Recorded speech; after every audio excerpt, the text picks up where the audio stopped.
Halo. Jadi kita hari ini mau ngapain, Step? Mau ke panti.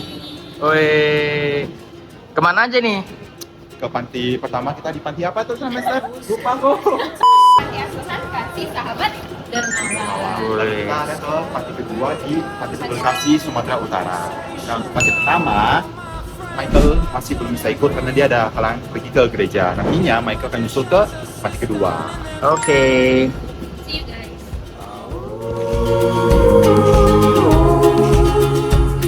Oh, and they come unstuck, running down to the riptide, taken away to the dark side. I wanna be your left-hand man. I love you when you're singing that song, and I got a lump in my throat. Halo. Oke, sekarang kita sudah sampai di lokasi panti asuhan Kasih Sahabat Dermawan. Ya, mari tuh, let's go. Hidup ini adalah kesempatan. Hidup ini untuk melayani Tuhan. Jangan sia-siakan waktu yang Tuhan. Nah, kalau biasa main apa? Kejaran. Kejar-kejaran. Kamu cita-citanya mau jadi apa kalau udah gede? Jadi guru. Suka pelajaran apa kalau di sekolah? Paling suka pelajaran apa? Matematika. Suka materi ya. Jadi kalau misalnya di sini ada nggak kayak makanan yang ditunggu-tunggu banget kayak paling suka makanan favorit di sini? KFC. KFC. Suka ayam goreng. Pilihan Tuhan mendandani rumput gugur bunga. Boleh diceritakan nggak bagaimana awal mula berdirinya Panti Asuhan Peduli Kasih ini dan apa nilai atau visi utama yang selalu ingin ditanamkan dari orang kakak ke anak-anak di sini? Awal mulanya panti ini berdiri, ini ada kisahnya. Pendirinya ini dia punya anaknya perempuan waktu dikasih di panti dia kurang makan, nggak sanggup gitu kan. Nah sebelum dia meninggal dia nitip ke orang tuanya yang dua, nanti buka yayasan untuk menjaga anak-anak yang kurang mampu yang dibuang dari orang tuanya. Makanya lah berdiri panti ini. Nah, ya, itu wasiat dari anak perempuannya, makanya lah didirikan. Makanya juga pendirinya bilang juga kepada kami sebagai pengurus di sini, sering diingatkan anak-anak itu semoga mereka itu bisa menjadi yang lebih baik lagi, harus saling menyayangi satu sama lain. Selama mengelola panti di sini, kalau bagi kakak sendiri apa tantangan terbesar yang sering dihadapi di sini? Mau itu dari operasional ya, kayak untuk makanan atau kayak pendekatan emosional ke anak-anak? Kalau tentang itu kak, dari ini ya, dari sehari-hari kebutuhan kayak uang sekolah lah paling pusing. Dan kalau anak-anak ini cuman kalau agak-agak cekcok lah, berantem dengan ngomong, buat kita pusing juga karena nggak bisa ini, nggak langsung aman nanti di situ kalau mereka buat masalah. Tunggu malam dulu, tunggu ibadah dulu, kita kumpul, kita panggil baru aman. Satu harian mereka bisa nggak cakapan. Berarti penyelesaiannya dari kumpul bersama Kita ya, baru kumpul. di mediasi bersama ya?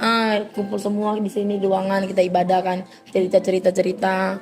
Habis itu nanti kita panggil apa masalahnya gitu, baru aman.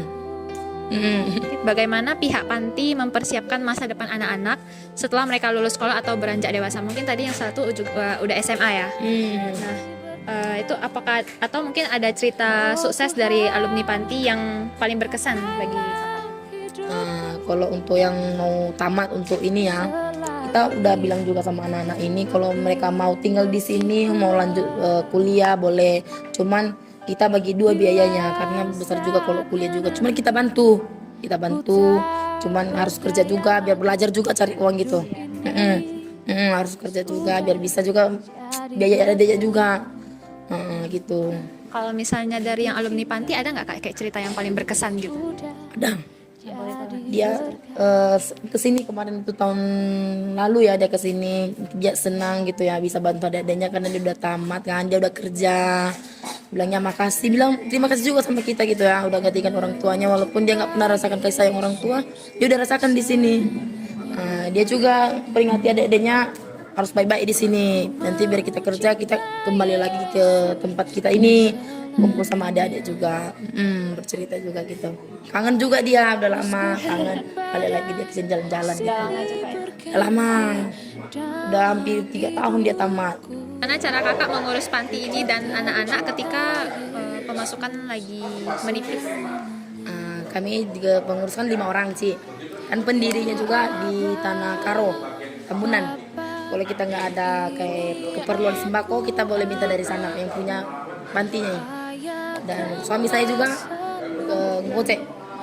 Kalau nggak ada dari donatur yang ngasih, kita ambil dari situ. Berarti dari pemilihnya juga dia open untuk Ya nggak berharap semuanya dari donatur, karena nggak setiap hari mereka bisa bantu. Mereka bantu, cuma karena banyak panti sekarang ini nggak memungkinkan. Apalagi keperluan kita banyak, jadi kita ambil dari sana. Macam anak panti kita ada yang kurang 2 orang, aku suruh ngambil sayur di kampung. Nggak jauh dari sini 2 jam. Kita nggak mungkin sering makan Indomie kan, jadi aku suruh ambil sayur. Karena yang punya pendirinya ada kebun pisang, banyak sayur-sayur, ambil. Nanti mereka balik lagi sini. Gitu. berarti anak-anak juga dari kecil udah dikasih tanggung jawab ya, maksudnya kayak mereka dilatih bertanggung jawab. Latih. Macam kayak gini kan. Pagi ya, contohnya pagi. Mereka harus bangun jam 5. Nggak boleh terlambat. Ibadah, cuci muka dulu. Ngomong-ngomong dulu, cerita biar nanti berdoanya itu bisa nggak ngantuk-ngantuk. Kan habis itu pekerjaan harus tahu. Dari umur 9 tahun kita harus mengajarinya untuk bantu-bantu bawa piring ke belakang, bantu kakaknya untuk bersihkan, nanti yang besar-besar cuci gitu. Harus tanggung jawab masing-masing. Macam yang kecil-kecil ini kan, yang kayak gini umur 8 tahun, aku suruh bersihkan sandal depan harus, kalau berserah rapikan taruh sini, tanggung jawabnya kayak gitu.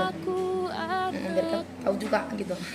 Saya mewakili teman-teman saya juga yang lain kak, mengucapkan terima kasih karena udah meluangkan waktu kakak ya untuk kami wawancarai gitu. Semoga nanti kedepannya juga ya mungkin di waktu lain bisa bertemu lagi, Amin. ketemu sama anak-anak lagi. Makasih banyak ya kak, makasih banyak. Setelah sesi wawancara selesai, kami pun mengadakan kuis kecil-kecilan untuk adik-adik panti dengan hadiah Ciki.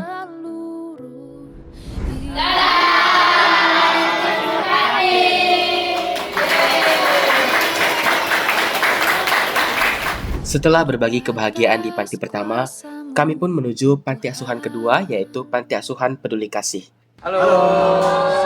Oke, sekarang kita berada di panti asuhan kedua, yaitu Yayasan Peduli Kasih Sumatera Utara. Di sini, kehadiran kami disambut dengan hangat. Kami membuka pertemuan dengan memanjatkan doa bersama, memohon keberkahan untuk kita semua. Suasana yang tadinya tenang, berubah menjadi penuh tawa saat games dimulai. Senang sekali rasanya bisa duduk berdampingan, mengobrol, dan mendengar cerita-cerita mereka. Kami anak-anak Panti Asuhan Yayasan Peduli Kasih Sumatera Utara mengucapkan banyak terima kasih kepada abang, kakak, dan saudara yang sudah berdonasi kepada kami. Semoga abang dan kakak saudara murah rezeki, sehat selalu, dan panjang umurnya. Tuhan Yesus memberkati. Amin.